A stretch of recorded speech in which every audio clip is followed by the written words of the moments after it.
Hello everybody, मेरा नाम प्रवीण है and I welcome you at free online coaching and Bhagwa study centre. Guys, इस video lecture में मैं आपके साथ एससी वर्मा के electric current in conductor chapter से एक्सरसाइज का क्वेश्चन नंबर 1 डिस्कस करूंगा। क्वेश्चन नंबर 1 क्वेश्चन क्या है? The amount of charge passed in time t through a cross section of a wire is, ये चार्ज है qt is equal to at square plus bt plus c। Okay, हमें क्या बताना है? Write the dimensional formula of a b and c। This is the first question. Second क्या है? If the numerical value of a b and c are 5, 3 and 1 respectively in SI unit, find the value of current at time t is equal to 5 second. Okay, तो देखो, सबसे पहले इस question को समझने की कोशिश करते हैं। आई होप गाइज आप जो क्रॉस सेक्शन है इसका मतलब समझ रहे होंगे। ओके, अब क्रॉस सेक्शन का मतलब समझ रहे होंगे फर्स्ट थिंग। ओके, चलो, तो देखो ये एक वायर है। ये वायर देखो, वायर का जो और उसका जो क्रॉस सेक्शन है ना, ये जो है इसको हम क्रॉस सेक्शन बोलते हैं। ये जो डायमेंशन है, ओके, लेंथ के परपेंडिकुलर। अब देखो, इन जनरल क्रॉस सेक्शन कैसा भी हो सकता है वो रेक्टेंगुलर शेप हो सकता है वो ट्रायंगुलर शेप हो।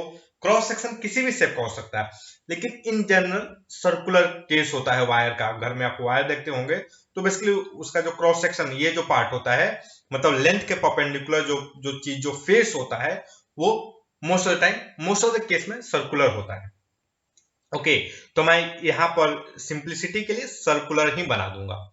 ओके, तो ये जो सर्कुलर पार्ट है, जो सर्कुलर फेस है, इसको हम क्या बोलेंगे? क्रॉस सेक्शन बोलते हैं। ओके, तो देखो, जो चार्ज है, क्या देखो, the amount of charge past in time T through a cross section of wire. तो बोल रहा है कि जो टाइम टी में कितना चार्ज पास हो रहा है, वो ये इक्वेशन शो करता है। ओके, ये जो क्रॉस सेक्शन है यहाँ पे टाइम टी में कितना चार्ज पास हो रहा है, वो ये इक्वेशन शो करता है। ओके, तो देखो, चार्ज पास हो रहा है मतलब चार्ज जो है इस जगह से निकल रहा है। ये जो क्रॉस सेक्शन है ना, इस क्रॉस सेक्शन से चार्ज जो है वो क्या हो रहा है? निकल रहा है, उसको पास कर रहा है। पास मतलब क्रॉस कर रहा है। ये मतलब, ये देखो, ये जो फेस है, जो क्रॉस सेक्शन है, इस क्रॉस सेक्शन को जो चार्ज है वो पास कर रहा है। ओके, इसका मतलब क्या है कि चार्ज का फ्लो हो रहा है, और चार्ज का फ्लो होगा तो करंट फ्लो करेगा। भाई, चार्ज क्या है? करंट क्या है? Rate of flow of charge, that is the current. I hope आप इससे एग्री करेंगे। करंट क्या होता है? जो करंट है, करंट करंट क्या है? Rate of flow of charge, rate of flow of charge. Okay, यही है करंट। ओके, मतलब जो करंट आई है उसको हम क्या, ये रेट ऑफ फ्लो चार्ज क्या होगा? dq by dt। ओके, तो आई होप गाइस आप ये जो है, मतलब ये जो डेफिनेशन है, ये जो प्रिंसिपल है, आप इसको अच्छे से समझते होंगे, इसकी मतलब क्या है जानते होंगे। तो आप इस चीज को समझते होंगे कि भाई, अगर जो करंट है किसी क्रॉस सेक्शन के थ्रू पास कर रहा है, तो मतलब उसमें चार्ज, मतलब उसमें, सॉरी, जो चार्ज है, चार्ज किसी क्रॉस सेक्शन के थ्रू पास कर रहा है, जिसका मतलब क्या है? वो जो क्रॉस सेक्शन है, जिस भी मटेरियल का हो, उस मटेरियल के थ्रू करंट फ्लो करेगा। ओके, तो एक काम करता हूं, मैं इसको एक बार डिफरेंशिएट कर देता हूं। इसको क्या कर दूं? एक बार डिफरेंशिएट कर दूं टाइम के रिस्पेक्ट में। तो dq बाई dt, ये बेसिकली क्या हो जाएगा?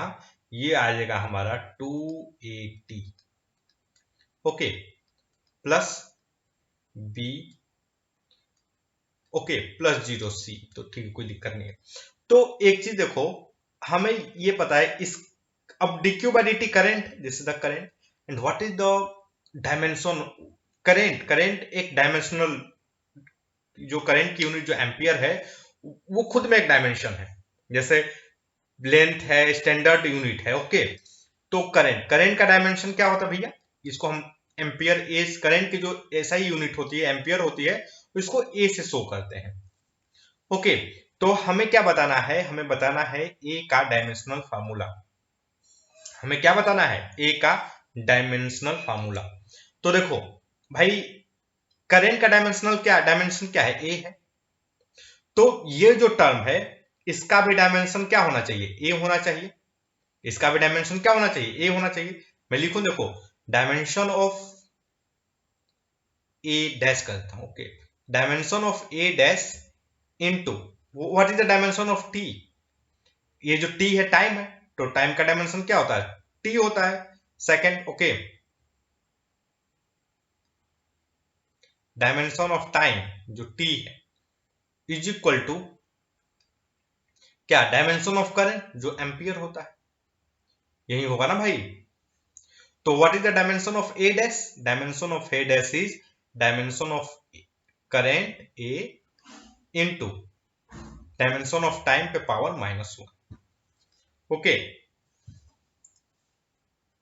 सिमिलरली बी का डायमेंशन क्या होगा, बी का जो डायमेंशन होगा वो बेसिकली क्या होगा, ampere. So what is the dimension of B, dimension of B is equal to ampere. Okay, current का जो डायमेंशन होगा। Okay, and what is the dimension, यहां पर ध्यान से देखो, यहां ये C what is the dimension of C, C का जो डायमेंशन होगा वो बेसिकली क्या होगा भाई, सी का dimension ampere into time, ampere into time. Okay, ampere into time, this is the dimension of C. Okay, चलो अब देखो, तो देखो हमने सभी का डायमेंशन बता दिया। ओके, जितने भी डायमेंशन उन सभी के बारे में डिस्कस कर लिया, मैं एक बार लिख भी देता हूं, क्लियर। देखो डायमेंशन ऑफ ए डैश क्या है, करंट का डायमेंशन एम्पियर इनटू टाइम पे पावर -1। ओके ओके, थोड़ा सा नीचे लिख देते हैं इसको,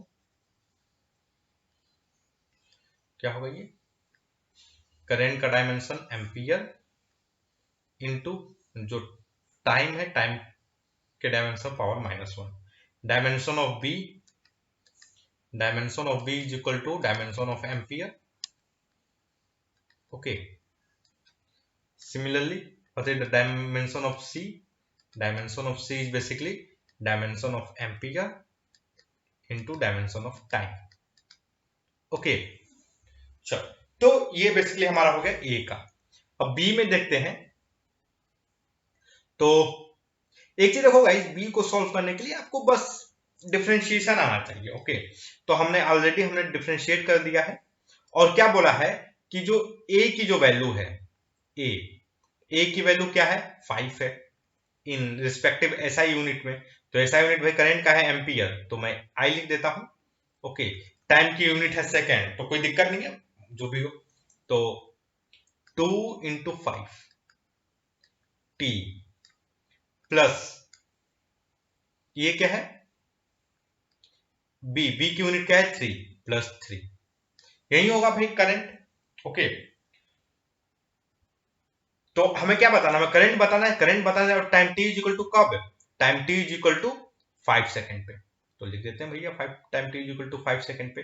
तो क्या होगा, ये देखो 2 × 5, टाइम क्या है 5 + 3, तो ये बेसिकली क्या हो जाएगा 25, 50 + 3 53, तो 53 ampere is the current. Okay, एक बार चेक करते हैं वर्मा जी ने आंसर क्या दिया इसका। ओके, तो एक चीज देखो गाइस, जो ए का आंसर देख लेते हैं हम लोग, हमने यहाँ पर आंसर नोट किया सभी का। तो देखो वर्मा जी जो पूरी बुक में वो करंट को जो हम एम्पियर से दिखा रहे हैं ना, एम्पियर जिसको बोल रहे हैं, ए जिसको शो कर रहे हैं, वो पूरे बुक में करंट को आई के डायमेंशन से शो कर रहे हैं, ठीक ना। तो वर्मा जी का हर एक आंसर में ए की जगह पर आई होगा। ओके, तो देखो जो एड है, जो फर्स्ट है, वो बेसिकली क्या इन्होंने लिखा है, आई, ओके, इनटू टी पे पावर -1, तो सेम है, हमारा ही है एग्जैक्टली। बी का आई है, मतलब हम लोग, हमारा ये सही है। जो सी का है, ए इंटू टी है, तो वर्मा जी ने आई इंटू टी लिखा है, वर्मा जी ने क्या लिखा है, आई इंटू टी।